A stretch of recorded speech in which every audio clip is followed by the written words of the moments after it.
बाज़ दफ़ा नहीं माफ़ होता यार। मैं अक्सर व बेशतर ये बात किया करता हूँ और ये बात कहता हूँ कि आप माफ़ कर दिया करें। बदला लेने का सबसे बड़ा तरीका ये है कि आप माफ़ कर दें। लेकिन कुछ तकलीफ़ें ऐसी होती हैं जो इंसान अपने सीने से लगाए रखना चाहता है। कुछ दुख ऐसे होते हैं जो इंसान चाहता है कि उसके सीने में मौजूद रहें, उसके दिल में धड़कन की तरह मौजूद रहें। यानी एक शख्स को जैसे आपने दिन रात सोचा होता है, एक शख्स को जैसे आपने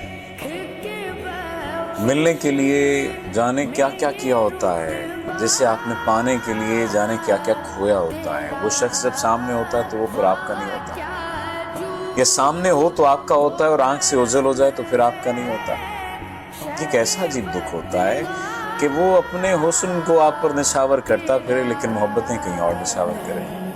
ये कैसा अजीब दुख है कि वो आपके लिए जानो माल लगाता फिरे लेकिन दिल ना लगाए।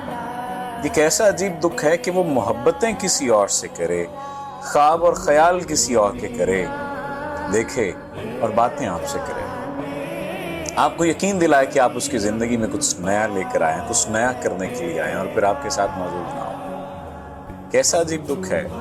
कुछ दुख मुझे लगता है कि इंसान के अंदर मौजूद होते हैं और वो अपनी ही सज़ा अपने आप को दे रहा होता है। वो ये समझता है कि वो दूसरे को माफ़ नहीं करेगा।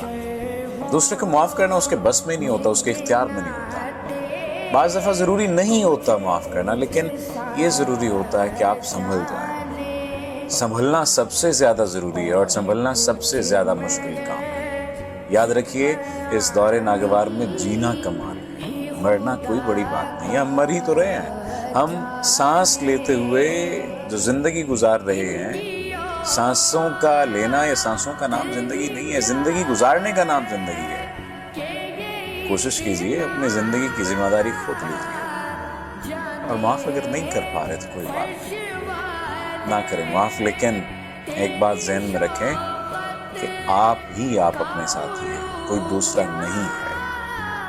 और अगर कोई दूसरा होगा भी तो उसका कोई ना कोई मतलब वाबस्ता होगा आपसे। यकीन मान लीजिए, हो सकता है इस बात से आप इख्तिलाफ करें, लेकिन ऐसा नहीं है। जितनी जल्दी इस हकीकत को तस्लीम कर लेंगे उतनी जल्दी आपकी ज़िंदगी में आसानी आ जाएगी।